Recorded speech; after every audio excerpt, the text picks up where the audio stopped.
Welcome to the unique world of doing dyslexia differently, where we unravel the many facets of dyslexia in small, digestible bites, challenge stereotypes, and create a brighter future for our children. We'll focus on fostering your child's mindset, confidence, and self-esteem so they can reach their full potential in and out of the classroom. Let's challenge the status quo, break down the barriers, and unravel the spectrum of possibilities. I'm your host, Bernadette Haig, and together we can do dyslexia differently. Let's get started.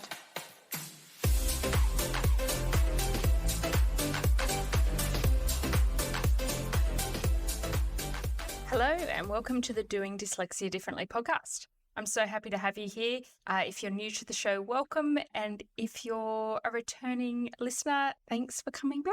I really hope that you're able to take something away from today's episode that's going to help both you and your child, whether you be a parent, carer, grandparent, teacher, therapist, tutor, whatever it may be. I think today's episode is a really important one. I feel like I say that a lot, but it is. Today I want to talk about our words. You often hear me say that our words matter, and it's really a really important part of this journey for me. And I think that's primarily because a lot of the things that I heard as a young child struggling through school really impacted my self-confidence and self-esteem. And those narratives became my inner voice, and the voice of my self-doubt, fear, became overly critical of myself. And a lot of that really derived from what the big people, adults around me were saying, whether that be family, friends, teachers, and so forth. So kind of want to go over both elements today. So things that I often say and why, and then things that I try to never say. And again, why I steer away from those things. Obviously, the list is quite extensive, so I just have picked my sort of top 5 in each category. But I can post some more on socials as well if it's of interest to people, because I really do think this has a profound impact on a child's development. And even if something is said and seemingly it hasn't upset them, or you don't feel like they've taken it on board, we often don't show the impact that the words that we hear, particularly about our abilities, how much it really does hurt. So some of the things that I often say in my family life and with both of my children, but specifically if we're talking about children with dyslexia, that I really focus on. The first one is I always try to say, you must be so proud of yourself, or I ask the question, are you proud of yourself for that when he does achieve a goal or complete a task or whatever it may be? I think the common statement that we say as parents is, I'm so proud of you. And the reason that I try not to say that is because it's not about how I feel. It is about how he feels about himself. And that's where self-esteem and self-belief, self-worth really comes from. So it's trying to elicit that feeling of pride for his own abilities, his own achievements. And this really comes back to sort of the growth mindset piece that I talk about as well. So it just flipping the switch on that of when you do, and you're allowed to feel proud. There's nothing wrong with saying that I'm really proud of that. I often say I'm so proud to be your mum, rather than I'm so proud of what you've achieved, if that makes sense.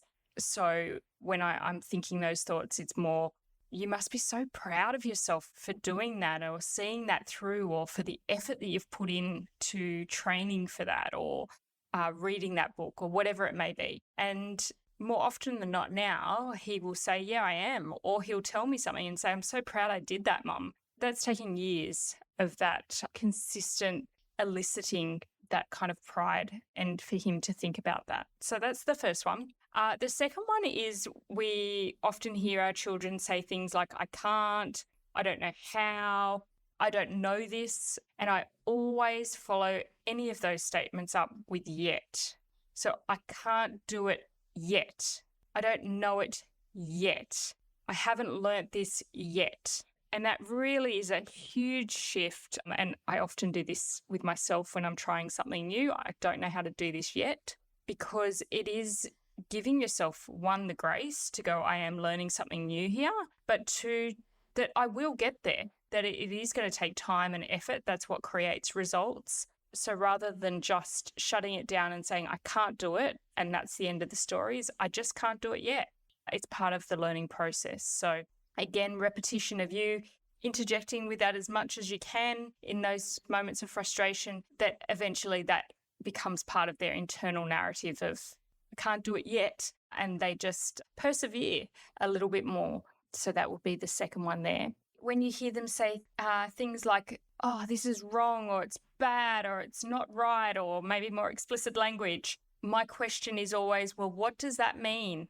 And again, it's a form of repetition. It means that I'm learning something new, or I'm learning more about this subject, or I'm learning how to do this at a deeper level.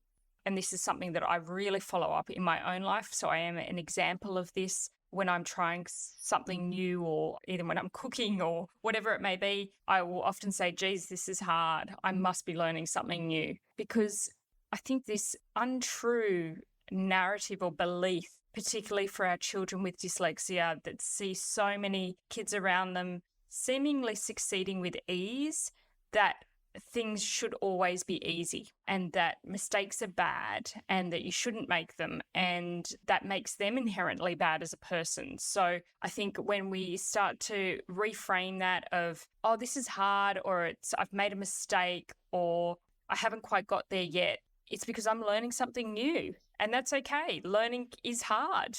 We try and we grow through our mistakes. So this is just a statement that is often heard in our household by all family members, that, oops, I got that wrong. I must be learning something new.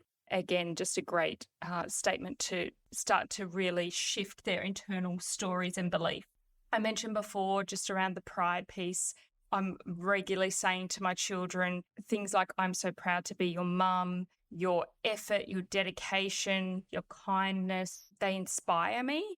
I really do try and focus on character and never achievement or outcomes. I wrote a post recently and sent out to my weekly one community. One of the strongest statements I think you can hear as a child, particularly from somebody that you love, respect, or look up to, is hearing that they believe in you. So every day I really try and say to my children, I believe in you. And this could be just a moment where we have a little cuddle and it's a kiss on the forehead and I believe in you, or it's a good night before bed, or it's drop off at sports practice, or whatever it may be. It's, I believe in who you are. I believe in who you're becoming. I believe in your dreams, your goals, your aspirations. I believe that you can do this even when it's hard. I think it's a statement that I took on through my healing journey as an adult. I had a severely wounded inner child, and it's still something that I say to myself every day, that I believe in who I am and who I was. And I think that's a really profoundly impactful statement to share with your child. And following on from that, another one that I love to use is, I love who you are. I think as a person with dyslexia, particularly growing up in the school environment, you start to believe that who you are is wrong or different or not accepted or bad. And being seen and understood and heard is really, really challenging. And ultimately, as human beings, I think that's what we all want. So hearing it again from someone that loves you, that you love who they are as they are, is really an impactful statement to hear as well. So onto some of the things that I try to never say. And I'll say try because we all slip up and we all make mistakes. It's not black and white. But I think some of these statements are definitely things that I heard repetitively as a child from various people. And I personally just don't see a place or a reason for there's no form of empowerment with any of them. So some of those things are, you should know how to do that. And whether that's in relation to academic or schoolwork, or whether it's in relation to life skills.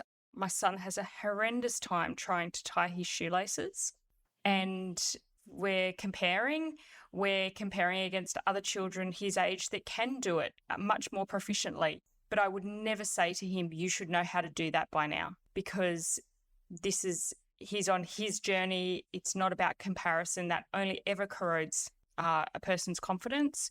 So that's my top one. I think the next is work harder. You need to work harder. Your child needs to work harder. My teachers consistently said this to my mother growing up, that I just didn't work hard enough. And I think it's just so brutally unfair that a child with dyslexia is expected to work harder. There was no particular onus back then on the teachers changing their strategy of how I was being taught. But the reality is, for most of our children with dyslexia, their brain is working up to 5 times harder when they're processing language. So reading, writing, it could be a maths task if dyscalculia is involved too. So if you think about that, if you're neurotypical and you're increasing your brain's capacity by 5 times to complete what may look like a simple task, of course, it's going to be tiring. It's going to be challenging. There's going to be frustration. So that's a statement I never, ever use of what, try harder, work harder. On from that, these are all kind of the same vein, but why can't you do that yourself? If a child's asking for help, even if maybe they have done it before proficiently, you never know what's necessarily happened for them for that day. They could be running on empty. So offering support, getting curious as to why, if it is something that they have been able to do before, why they're choosing not to on that particular occasion. That goes into as well the comparison I mentioned earlier.